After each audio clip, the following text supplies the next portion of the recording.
मुख्यमंत्री माझी लाडकी बहीण या योजनेअंतर्गत डिसेंबर महिन्याचा जो हप्ता आहे हा साधारणपणे आपण 25 डिसेंबर ते 30 डिसेंबर या कालावधीमध्ये वितरित केलेला होता।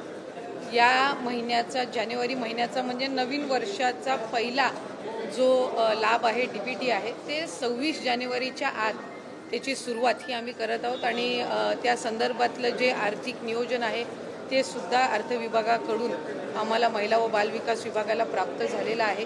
त्याच्यामुळे लाडक्या बहिणींचा जो जानेवारी महिन्याचा लाभ आहे हा साधारणपणे 26 जानेवारीच्या आत त्याची वितरणाची सुरुवात होईल आणि 3 ते 4 दिवसाच्या त्या कालावधीमध्ये ज्या महिला लाभार्थी आहेत त्यांच्या खात्यावर तो लाभ जमा होईल। मला आपल्या माध्यमातून सर्व लाडक्या बहिणींना आज जानेवारी महिन्याच्या संदर्भातले अनेक माध्यमांकडून सुद्धा विचारलं जात होतं आणि बऱ्याचशा लाभार्थ्यांकडून सुद्धा साधारणपणे तो प्रश्न उपस्थित केला जात होता। त्यामुळे दर महिन्याला आपण महिना संपायच्या आत तो लाभ त्यांच्या अकाउंटला देत असतो। त्यामुळे या महिन्यामध्ये सुद्धा तो लाभ जो आहे तो 26 जानेवारीच्या आत त्याची वितरणाची सुरुवात ही माननीय मुख्यमंत्री देवेंद्रजी फडणवीस साहेब, उपमुख्यमंत्री एकनाथजी शिंदे साहेब आणि उपमुख्यमंत्री अजितदादा यांच्या सूचनेनुसार आम्ही करत आहोत। ताई 2100 रुपये दिले जाणार की 1500 रुपये दिले जाणार? कारण आपण आपल्या या संदर्भामध्ये आम्ही आधी सुद्धा बऱ्याचशा वेळेला स्पष्टीकरण दिलेलं आहे। राज्याचे मुख्यमंत्री देवेंद्र फडणवीस साहेबांनी दिलेलं आहे, दोन्ही उपमुख्यमंत्री महोदयांनी दिलेलं आहे की नवीन अर्थसंकल्प किंवा त्याच्या पुढच्या कालावधीमध्ये या संदर्भातला सकारात्मक विचार जो आहे तो करण्यात येईल।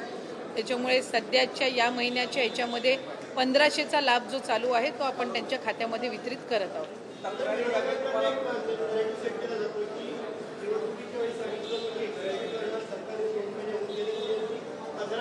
नाही, विरोधकांनी तर सुरुवातीपासून या योजनेवर टीकाच केलेली आहे।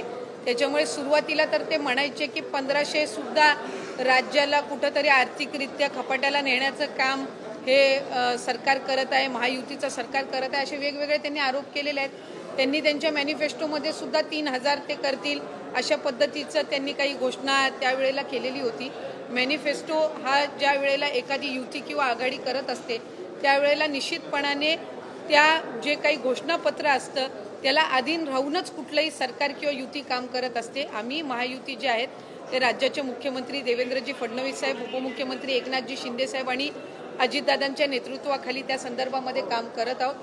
जास्तीत जास्त महिलांपर्यंत लाडकी बहीण योजनेचा लाभ हा देणं आणि त्याचबरोबर म्हटल्याप्रमाणे मुख्यमंत्री महोदयांनी सुद्धा त्यांच्या पहिल्या पत्रकार परिषदेमध्ये आम्ही बरोबर त्या सर्व बाबींचं नियोजन करून जे घोषणापत्रकामध्ये आम्ही वचन जे दिलेलं आहे लाडक्या बहिणींना त्यापासून कुठेही दूर न हटता त्यांना वचन दिलेला लाभ जो आहे तो आम्ही व्यवस्थित नियोजन करून त्या पद्धतीने आम्ही त्यांना देणार आहोत। नाही, साधारणपणे आम्हाला 3690 कोटीची जी तरतूद आहे ती त्या ठिकाणी अर्थ विभागाकडून प्राप्त झालेली आहे आणि या महिन्याचा जो लाभ आहे हा त्याच्यातून वितरित होणार आहे। या व्यतिरिक्त सुद्धा फेब्रुवारी महिन्याची सुद्धा आम्ही तयारी त्या निमित्ताने करत आहोत कारण मार्च महिन्यामध्ये नवीन अर्थसंकल्प सादर होणार आहे। त्याच्यामुळे साधारणपणे जानेवारी महिन्याचा लाभ हा आम्ही 26 जानेवारीच्या आत डीबीटी करायला सुरुवात करून त्या महिन्याच्या त्या 3-4 दिवसाच्या या महिन्याच्या कालावधीमध्येच कसा त्यांच्या अकाउंटला पोचेल ही आम्ही खबरदारी घेणार आहोत।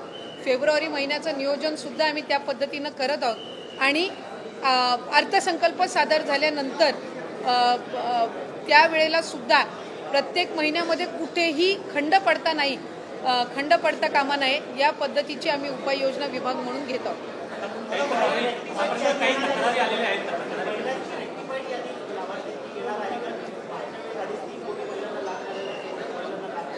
साधारणपणे आमच्याकडे गेल्या डिसेंबर महिन्यामध्ये जो लाभ आपण दिला तो 2,43 का 2,47 सुमारे इतक्या लाडक्या बहिणींपर्यंत तो लाभ पोहोचला होता।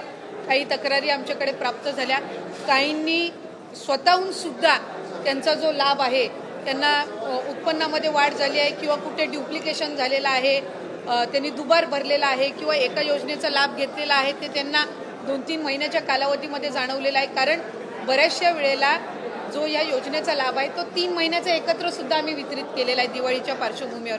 त्याच्यामुळे त्यावेळेला त्यांच्या लक्षात आलेलं आहे। त्यामुळे साधारणपणे जे ड्युप्लिकेशन झालेले आहेत, ज्यांनी वेगवेगळ्या योजनांसहित या योजनेचा लाभ घेतलेला आहे तसे असतील किंवा 2 वेळा अर्ज भरलेले असतील किंवा एखाद्या ह्याचा लाभ घेतलेला असेल तर असे साधारणपणे जे आहेत ते कमी होतील.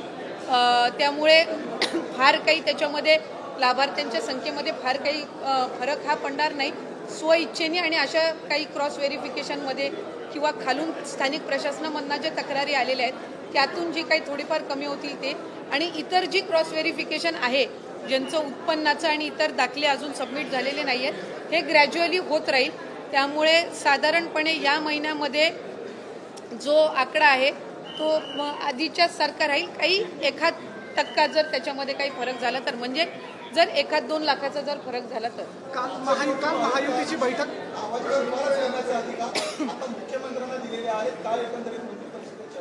नाही, मंत्रिमंडळाच्या ह्याच्यामध्ये सर्व मंत्री महोदय असतील, आमचे दोन्ही उपमुख्यमंत्री असतील, त्यांच्या उपस्थितीमध्ये तो झालेला निर्णय, आणि शेवटी राज्याचे मुख्यमंत्री म्हणून आमचं सगळ्यांचंच ते नेतृत्व त्या ठिकाणी करतात आणि तो अधिकार हा राज्याच्या मुख्यमंत्र्यांना, फडणवीस साहेबांना मंत्रिमंडळाच्या बैठकीमध्ये सर्व मंत्र्यांच्या एकंदर शिफारसीने त्या ठिकाणी देण्यात आलेला आहे.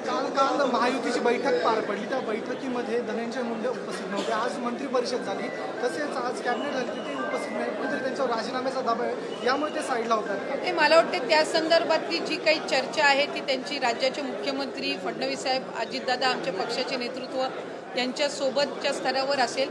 आज काही पूर्वनियोजित कार्यक्रमामुळे ते मंत्रिमंडळाच्या बैठकीमध्ये नव्हते, कारण त्यांनी त्या संदर्भातली जी माहिती आहे ते मुख्यमंत्री महोदयांना आणि दादांना त्या ठिकाणी दिलेली होती, त्याच्यामुळे ते आज नव्हते. आणखीन 1-2 मंत्री काही पूर्वनियोजित कार्यक्रमामुळे येता आले नव्हते, कारण इतर वेळेला आमचा जो कॅबिनेटचा दिवस असतो हा मंगळवारचा असतो. आज काही मंत्र्यांचे त्या ठिकाणी कार्यक्रमही होते. त्यांनी त्या पद्धतीनं मुख्यमंत्र्यांकडनं पूर्व परवानगी घेऊन त्या ठिकाणी मंत्रिमंडळाच्या बैठकीमध्ये